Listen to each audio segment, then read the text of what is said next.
In 1937, American teacher Minnie Vautrin had already been working in China for 25 years. At that time, she never imagined that the unforgettable dark moment was about to arrive. On August the 13th, the Battle of Shanghai broke out. 2 days later, Japanese warplanes flew over Nanjing.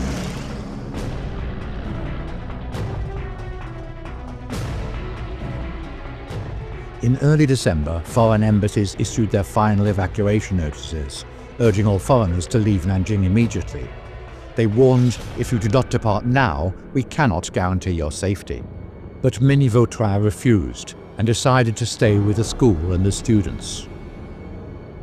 In her diary, she wrote, "This is my mission. Just as men should not abandon their ships in danger, nor should women abandon their children."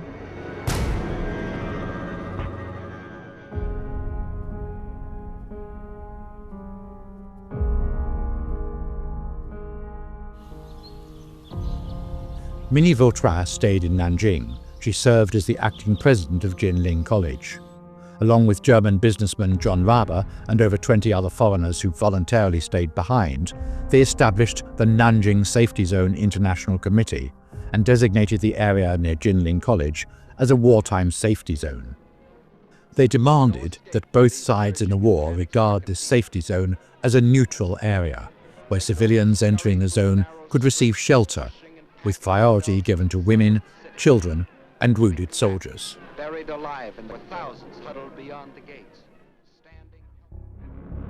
On December the 12th, the Japanese army concentrated its artillery and air force firepower to launch a fierce attack on Nanjing. That night, Minnie Vautrin and the teachers who stayed behind had a sleepless night. In her diary, she wrote, "We are not sure of the coming days. We are fearfully tired. On almost any occasion, we give forth deep groans of weariness, a tiredness that permeates through and through." But again, Japanese power was too great, and after a battle lasting but a few days, the city fell to the invaders. On December the 13th, Nanjing fell.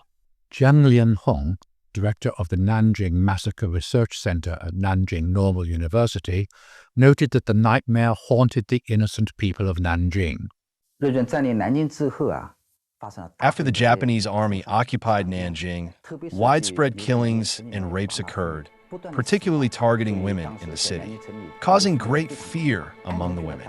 The safety zone became a crucial safe haven for those seeking shelter. Waves of refugees flooded into Jinling College. The campus was crowded with unarmed Chinese women and children. At first, Jinling College could only accommodate 2,750 people, but in the end, a large number of women flocked in, reaching a maximum limit of 13,000 to 14,000. To protect the refugees in the safety zone, as soon as Japanese troops entered, many foreign friends would rush to the scene to prevent atrocities. Minnie Vautrin would be notified about the arrival of the Japanese troops. Except for lunch, I stood at the college gate, watching the refugees continuously rushing into the campus. Many women looked terrified. Last night was a night of horror, and many young women were taken from their homes by Japanese soldiers. There probably are no crimes that have not been committed in this city today. 30 girls were taken from the language school last night. One of the girls was but 12 years old.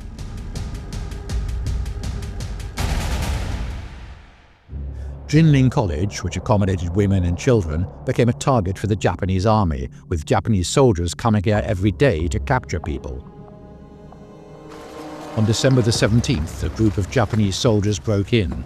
They insisted that there were Chinese soldiers inside the building and demanded that the door be opened. I found 2 Japanese soldiers in front of the central building pulling on the door and insisting on it being opened. I said I had no key. One said, "Soldiers here, enemy of Japan." I said, "No Chinese soldiers." Mr. Lee, who was with me, said the same. He then slapped me on the face and slapped Mr. Lee very severely. In the stalemate, fortunately, the members of the International Committee arrived in time, forcing the Japanese soldiers to leave. However, Minnie Vautrin saw a group of crying Chinese women being shoved by the Japanese soldiers onto the truck.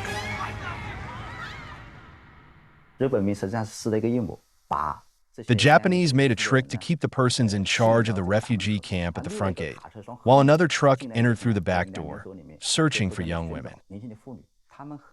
They eventually found 12 young women and took them away. That day, Minnie Vautrin expressed great regret in her diary, saying that she was unable to protect the women and children, feeling a deep sense of guilt. The day was the darkest day in Minnie Vautrin's life.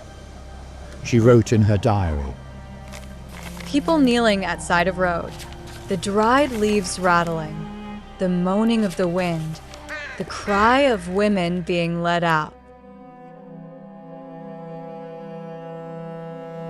The massacres, brutality, and all the unspeakable horrors seemed like devils roaming the earth, tormenting her as a witness. On April 14, 1940, Minnie Vautrin wrote the last entry in her diary. I'm about at the end of my energy. I can no longer forge ahead and make plans for the work, for on every hand there seems to be obstacles of some kind.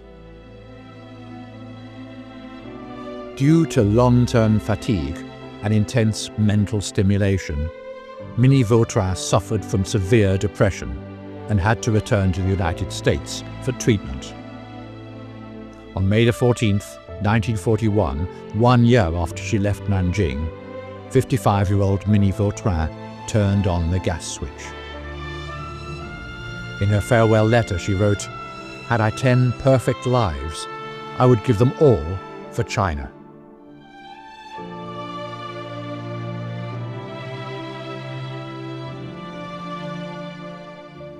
Disclaimer: this episode includes AI-generated voice content.